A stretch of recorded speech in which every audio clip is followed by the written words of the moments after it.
The 1996 film Independence Day is without argument one of the most groundbreaking films of the 1990s.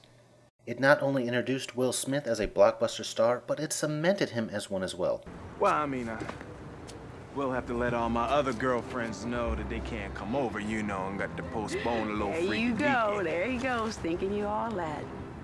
With his first 8 films, including Independence Day, making over $100 million domestically in theaters. Holy God. The film showed destruction on a scale that was unseen for the time.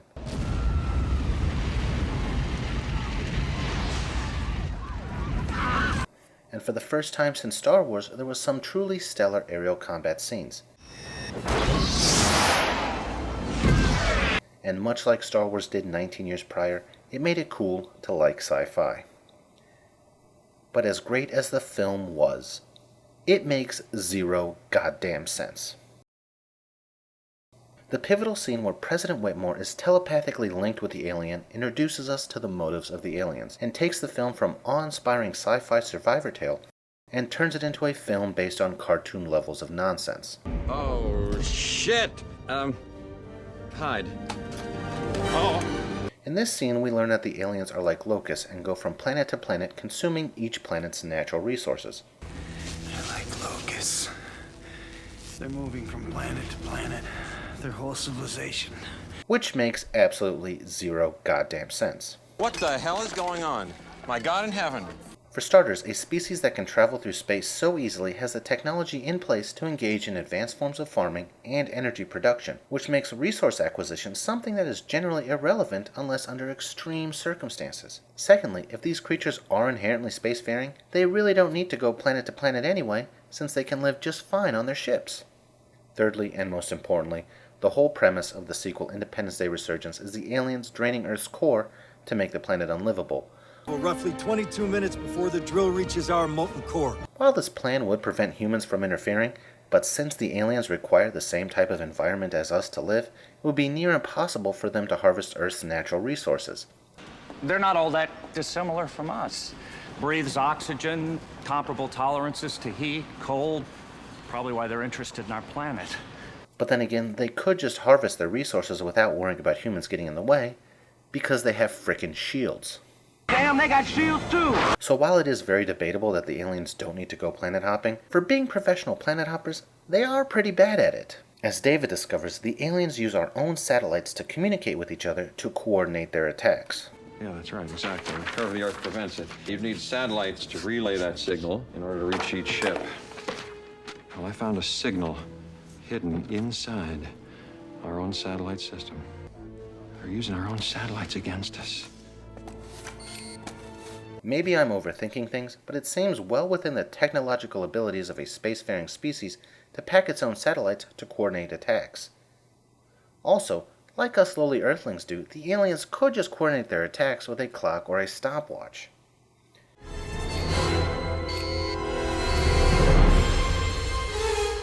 Time's up. But the idiocy of these supposedly superior beings is further evidenced by them needing to coordinate their attacks to begin with. Because once again, they have frickin' shields. Humanity has no offense capable of countering the aliens.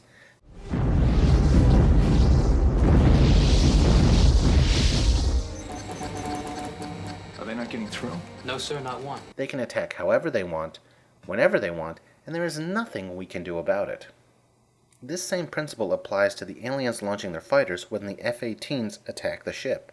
The aliens have an impenetrable shield. They have nothing to gain from launching their fighters, and lo and behold, they end up losing at least one fighter. Hope you got an airbag!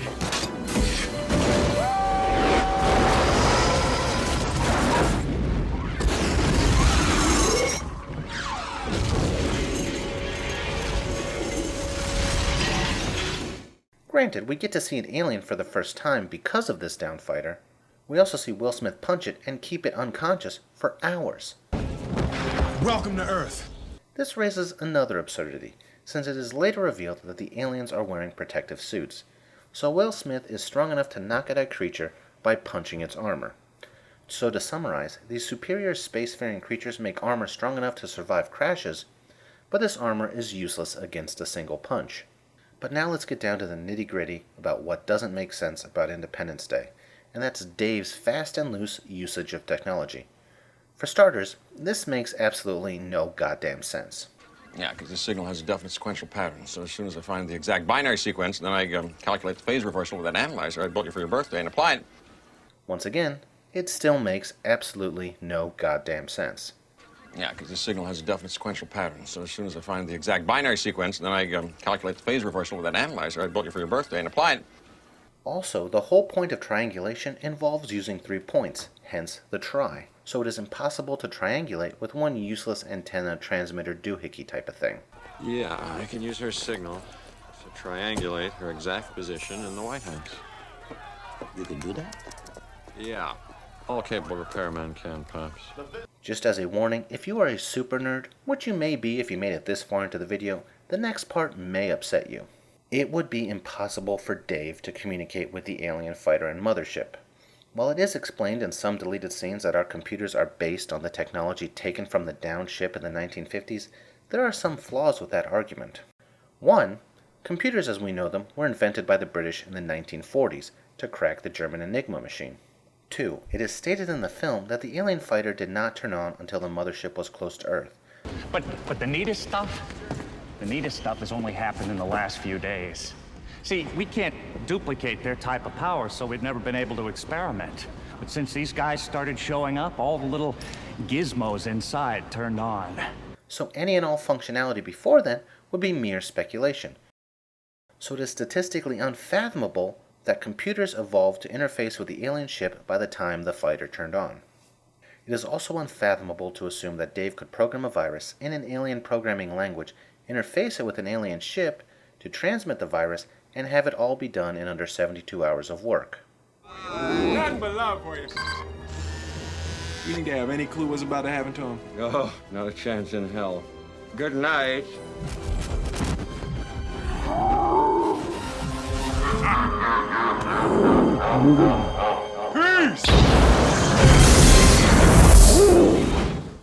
So with all that out of the way, there are some more inconsistencies I want to go over from the Independence Day franchise.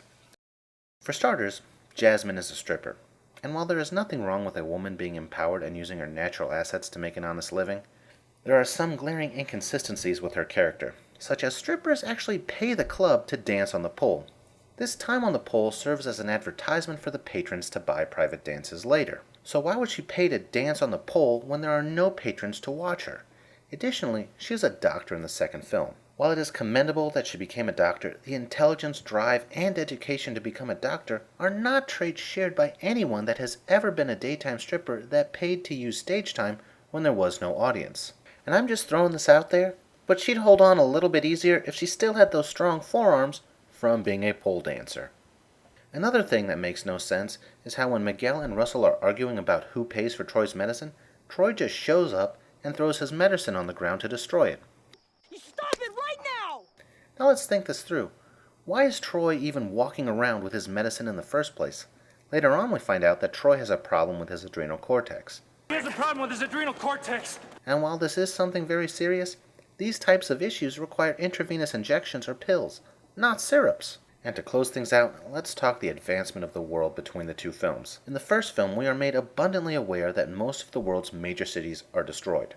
This means that the vast majority of the world's elite and educated people were killed during the first invasion.